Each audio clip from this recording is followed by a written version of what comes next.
On episode 324 of Nintendo SwitchCraft, Labo VR is here.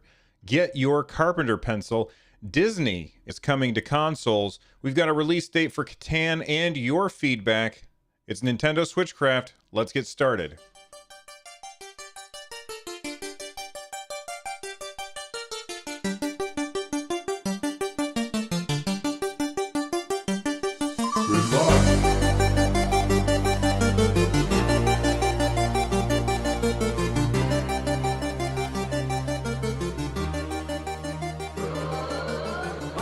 All right, here we are. We're back with another episode of Nintendo SwitchCraft.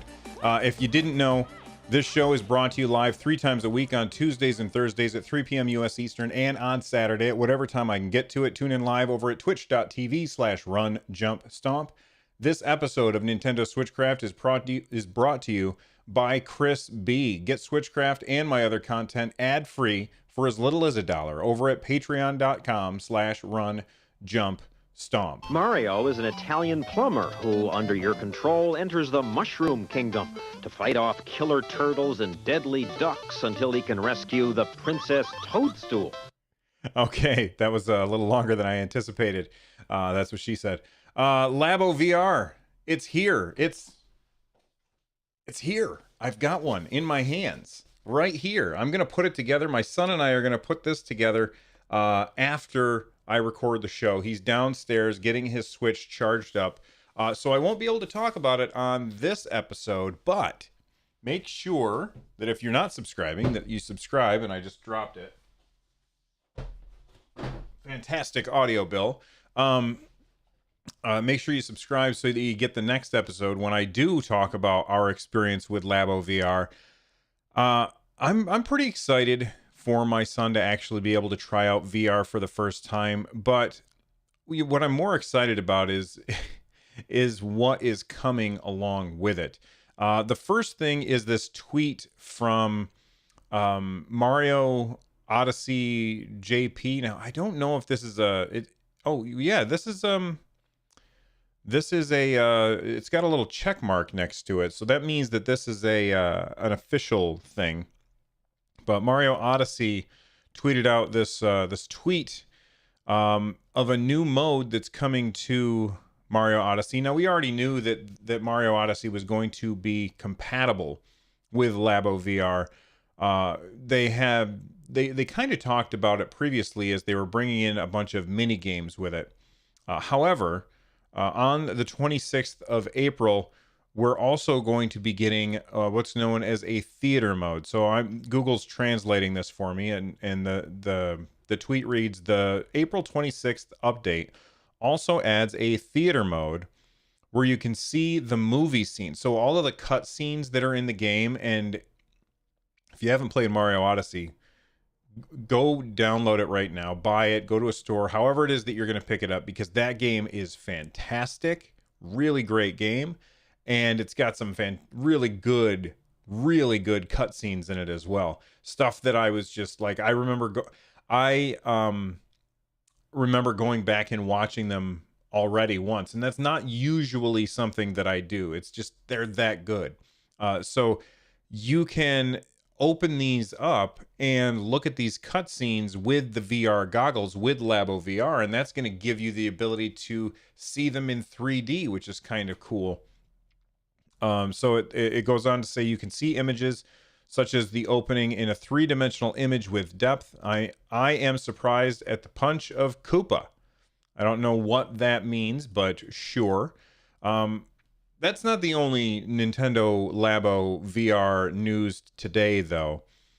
There's also this really weird tweet, or not necessarily a weird tweet, but it's a weird video, and Nintendo Life found this video. I'm going to pause it so I can bring it up. If you're listening to the show, I highly recommend that you go to the show notes. You can find the show notes over at my website, runjumpstomp.com, or you can just look for #PowerUpToad on Twitter.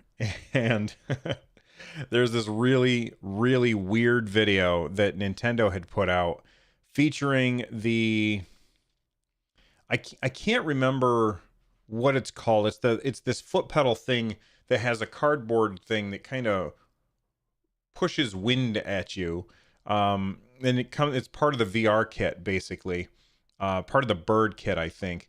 And this thing was all decorated to look like Toad. So I'm gonna show the video to the people who are watching either live at Twitch or watching the YouTube video after the fact. But you put your foot in Toad's lap and push down. And you push down and he kind of does sit-ups. There's a weird, very strange connotation for me with this. It's kind of a little off-putting. But this is on Nintendo's Line account. Now, I don't really know what Line is. I have seen some stuff from Line before, like little audio clips or stickers, like digital stickers. So basically you're stomping on Toad's junk and he really, really likes it. And it helps him get some sweet abs because he's doing these sit-ups. All joking aside, I think it's pretty clever and it looks funny, but just you have to see this image. I suppose I should say, warning, you can't unsee this image, but it's funny and pretty clever as well. Toad doing some sit-ups here. It definitely made me laugh when I saw this. What do you guys think? Are you decorated, like those of you that have the Nintendo Labo, like Nintendo kind of like they kind of made a big deal. Look, it's cardboard. You can decorate it. Do you guys who own Labo, do you guys decorate it and color on it and stuff, or do you just make the cardboard stuff and use it and then put it off to the side when you're done? My son and I are going to have to find some googly eyes. This is something I've always wanted to do with VR. I want to find some googly eyes and put them on the face so that when you're playing the VR game, you have googly eyes, because you have to. It's just too funny not to. Let the Radio Shack TRS-80 put the world of color computing into your home. All right, the next story we've got here is a Nintendo UK store showed off Super Mario Maker 2 pre-order bonuses. This comes to us from mynintendonews.com, and they're actually kind of cool looking. There is, I don't know if you guys know what a carpenter pencil is, as my dad is a carpenter. He did siding and roofing and carpentry his whole life. In fact, not even less than an hour ago, he and I were out back fixing some siding. If you haven't been hanging around the channel for long enough, what you might not know is that we just recently resided my entire house at the very tail end of last summer. And then probably a month and a half ago or so, we had a ridiculous windstorm here and it ripped some siding off the house, which was pretty unfortunate, but we had some extra siding left over. So he and I were just fixing that downstairs. And when I say he and I mean he was fixing it and he was just pointing at me and telling me to do things, because I have zero skills in that. No matter how long I worked for him when I was a kid, I never developed the skill set that he has. And I think that it's just something that is beyond me. So anyway, we were fixing that. But a carpenter pencil is this weird flat pencil. And the reason you want a flat pencil as a carpenter is because it's not going to roll down the roof. You set it down and it stays in its place. And I always found it weird because, like, when I was a kid, we would, like, my brothers and I, listen, my dad doesn't listen to the show, so I guess I don't have to worry about it. But my brothers and I would steal those carpenter pencils from him because they were unique. Like, nobody at school had pencils like that. So we always had these cool flat pencils. Of course, they wouldn't fit in pencil sharpeners because pencil sharpeners are round. So you had to sharpen them with a knife, and you couldn't bring a knife to school, so you would have to sharpen them at home. But anyway, I digress. Super Mario Maker 2 has pre-order bonuses. It comes with a carpenter's pencil and a carpenter's pad. Now, I don't really understand what they mean by a carpenter's pad. It just looks like a flat surface that has the Mario Maker logo on it. I'm not sure what makes it a carpenter's pad, but oh my gosh, look at this. It is a flat pencil sharpener. I have never seen one of these in my life. We always just pulled out a utility knife. That's the kind of knife where you use your thumb to stick the blade out, and then we would just whittle the end of the pencil until you had a point on it. I've never seen a flat pencil sharpener. I'm going to have to get this and send it to my dad. I'm not going to get this because I'm going to get the digital version of Super Mario Maker 2 because that's what I do. I'm a digital kind of guy. But it comes with the carpenter's pad and a carpenter's pencil and I guess a pencil sharpener. And I think that that's really cool. I definitely would love to have that stuff just to put on the shelf behind me, but I don't want a cartridge. I do wish that they would give us the option to buy just the physical stuff from a store or something, as cool little things. You know, there's something that I've been thinking about for a while, and it's I'm gonna bring it up now because I feel like I've hit a decent segue for this. You know, we constantly talk about physical versus digital and what's going to happen when physical stuff goes away. We've got the Xbox coming out soon that is going to have no disc in for the system at all. And more games are coming out and they are digital only. But it occurs to me that, you know, the reason, I mean, yes, people want to be able to play their games in perpetuity, but another reason that people want physical things is because they want to have a tangible thing that they can appreciate after they are done with the game. You know, they can look at it on the shelf and be like, there's that cool thing. You know what I mean? And I almost wonder if in the next few years, what we'll have more and more of is things like Sonic Mania, where you buy a thing and it comes with a code for a game, but doesn't come with like a cartridge or a disc or anything. And it's just like you're buying the physical thing, not the cartridge or the disc, and it happens to have the game with it as a code.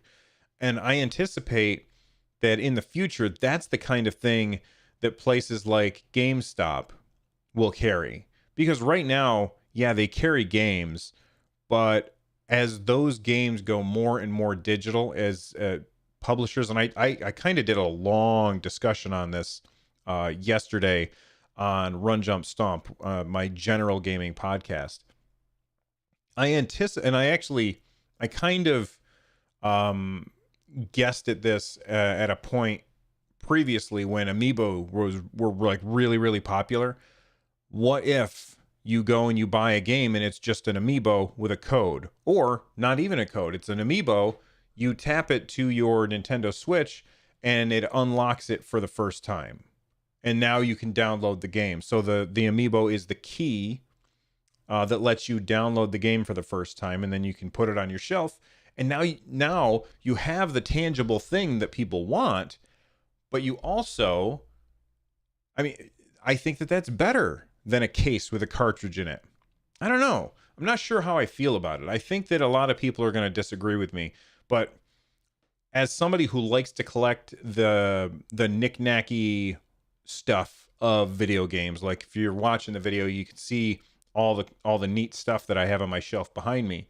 As somebody who likes to collect that kind of stuff, and I really don't care nearly as much about the game in a box, I think I find that much more appealing than anything else. But I've certainly gone off the beaten path here and gotten distracted by shiny things. Let's kind of bring everything back to where we were, and that is the Super Mario Maker pre-order bonuses. That's not the only pre-order bonus. Now, that is the Carpenter's Pad and Pencil set. You can also spend 10 pounds extra.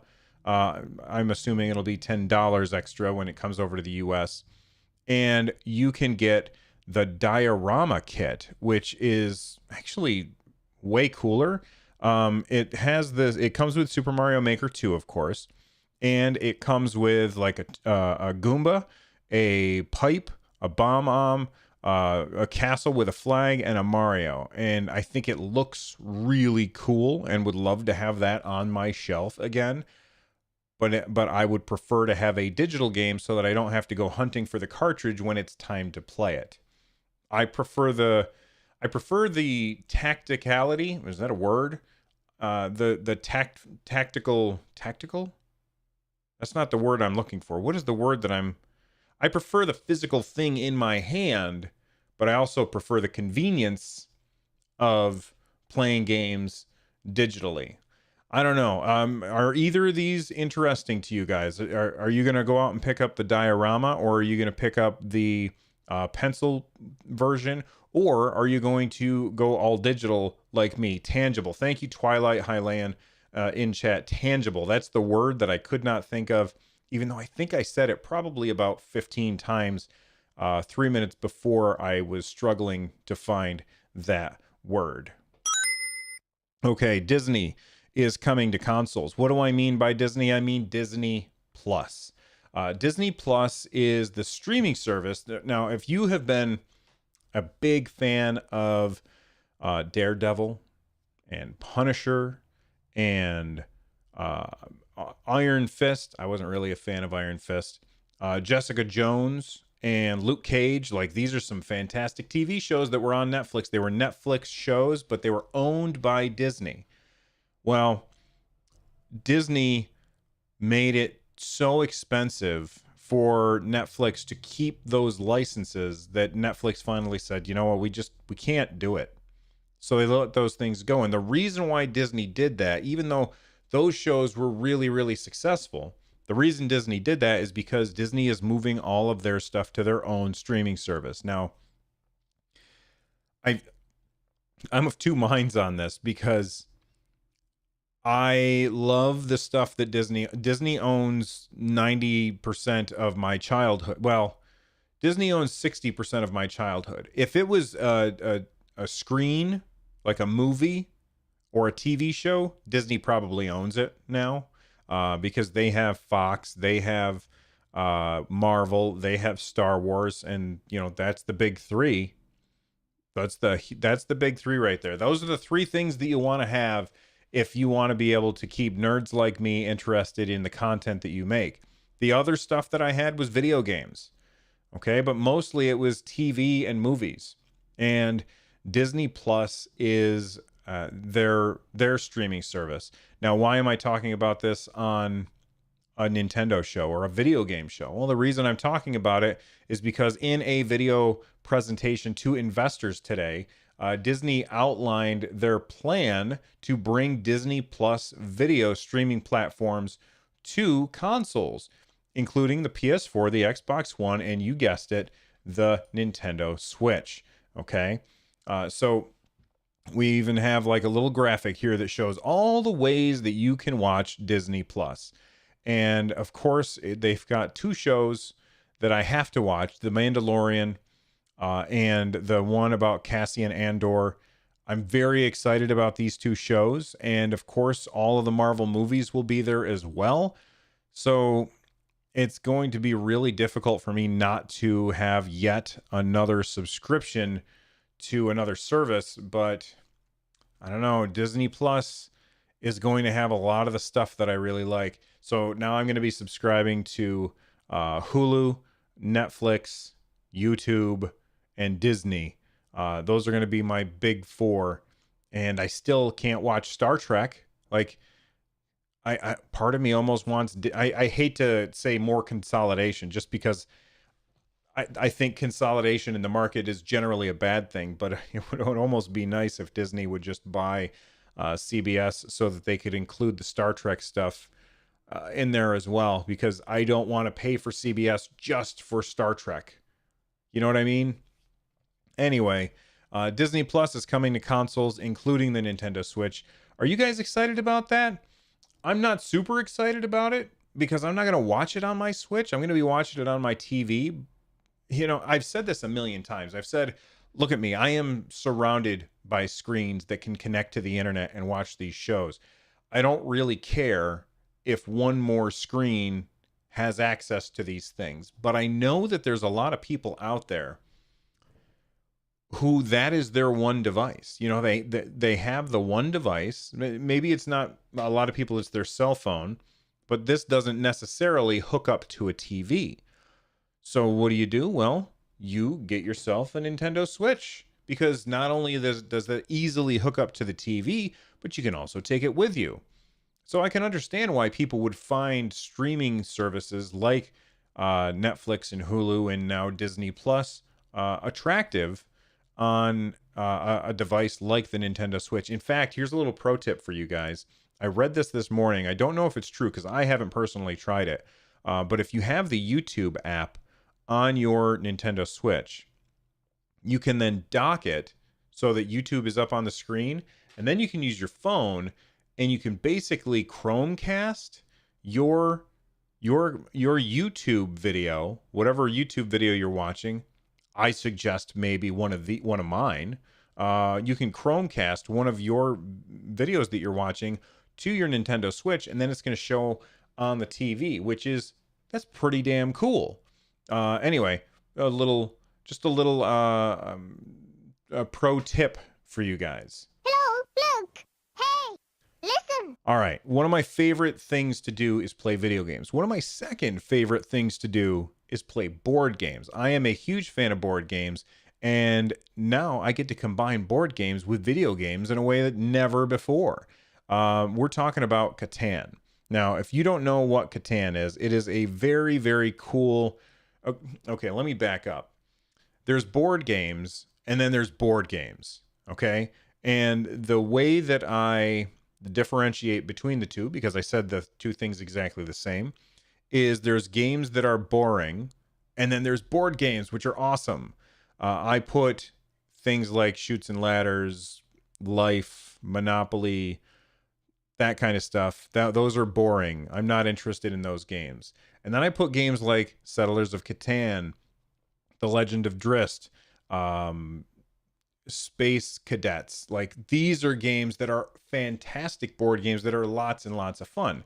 And Settlers of Catan is one of those board games which is really, really good at introducing people to the world of awesome board games. I know that there's probably a lot of people that out there who are like, I don't really like board games, but it's because you've not played good ones. You've probably only played the crappy ones like Monopoly. And I know that people in my chat always give me a hard time because I hate Monopoly. It is a horrible, horrible board game, and it is no fun.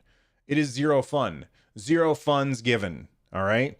I don't like Monopoly, but I love Catan. Catan is awesome. And it is one of the most popular board games ever.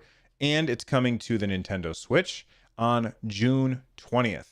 Now, if you've never played it before, it's basically a resource settling and trading game where you have a bunch of hexagons all over the board. I think maybe they're octagons. I can't remember.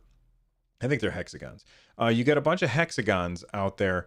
And these hexagons, you put them all together, and then, one of them will have certain crops on it or certain materials that you need on it. And you can use those materials if you can capture that spot. And there's other players who are also trying to do the same thing, that you have to build roads and you have to trade things back and forth. And it's just a really, really fun game. And Asmodee Digital is bringing it to the Nintendo Switch, and it's coming out on the 20th. And I'm very interested in seeing how it goes. And Vaxer in chat just tweeted, or didn't tweet at me. He just dropped a link in chat, and yes, I'm right. They are hexagons. And then you've got like these dice and cards in order to play and build out your settlement where you can, win the game. It's super fun. And if you've never played it, I highly recommend it. Let's go over to feedback. Buy the Sega Genesis that comes with Sonic 1 and get Sonic 2 free. Act now. Act now. You know what else you could act now with? You could send a tweet at me. I'm Run Jump Stomp on Twitter. and you can use the hashtag Nintendo SwitchCraft. Okay, and that way I can easily find it. Tim tweeted at me at Valorian Theater. They said, at Run Jump Stomp, I said Ape Out was my favorite game being played. Then The Messenger got my attention and has taken the mantle. It looks like there's some additional content coming too. Don't miss out on this one.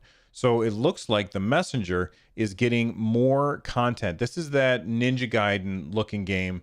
It's getting more content, and it's coming this year.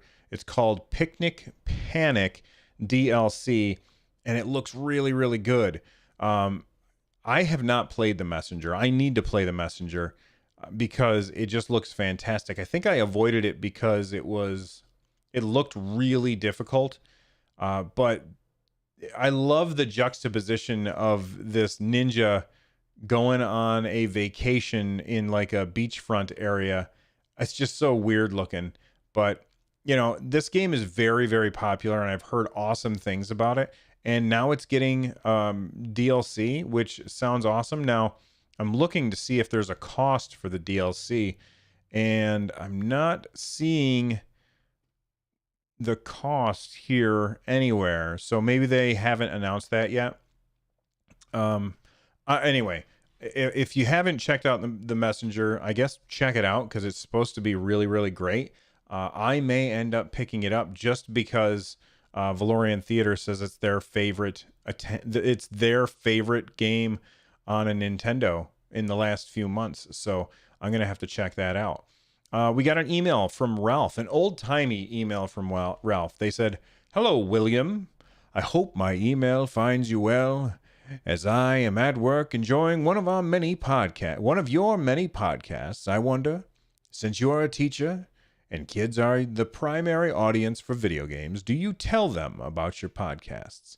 And if you do you ever chat it up with them about games? I don't know, but I've always wanted to ask you that." I'm sorry.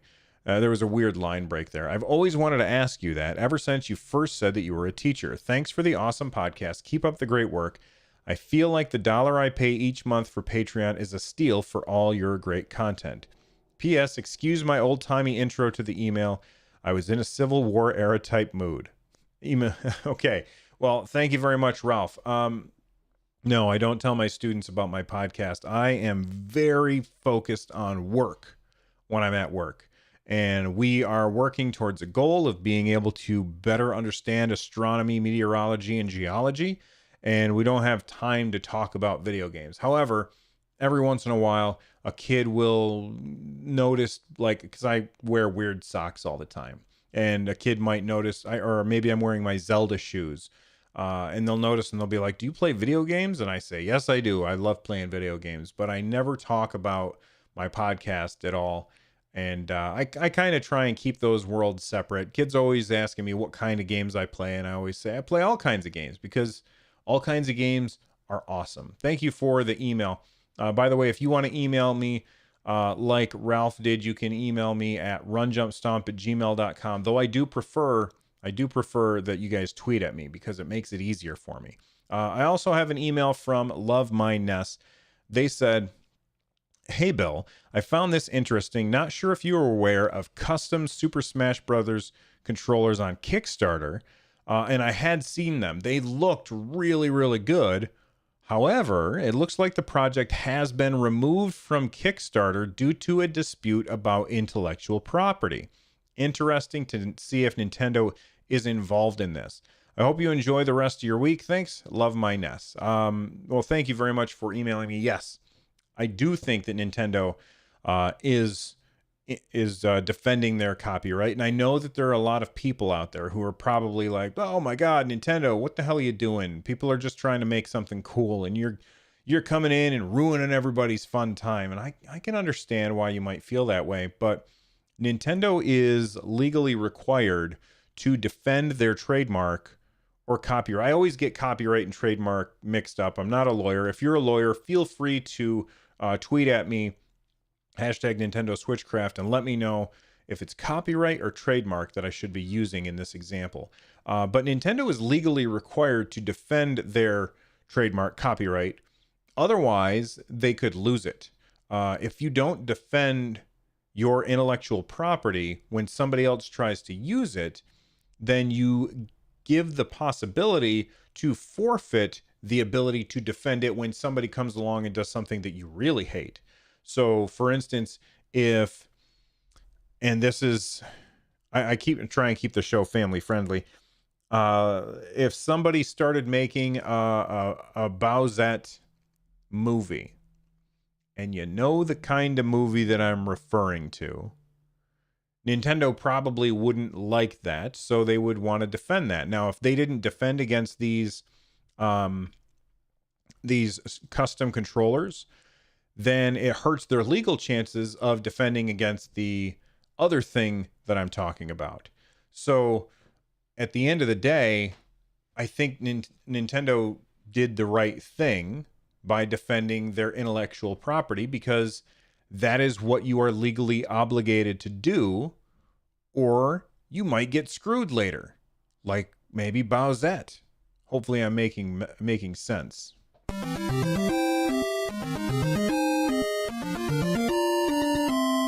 Listen up, guys. You can become a part of the community over at runjumpstomp.com/discord. We've got 500 people in there. Get in there and have fun. Talk to other like-minded individuals. If you're listening to this podcast or watching this show on YouTube or Twitch, then guess what? You would fit in well over there 99% of the time. You can also watch the show live on my Twitch channel.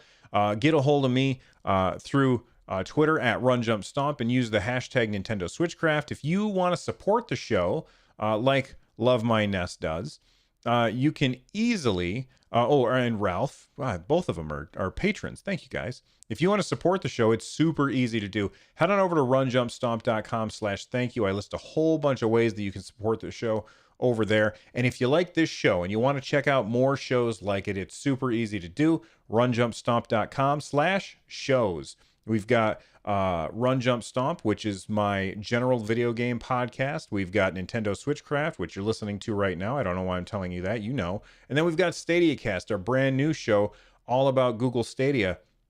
So make sure you check those shows out. The music from today's show is, of course, Note Block, as always. And I will see you all next time. Until then, make sure that you guys fold your cardboard in a way that it doesn't cut your face when you put them goggles on. I'll see you all next time. Bye-bye.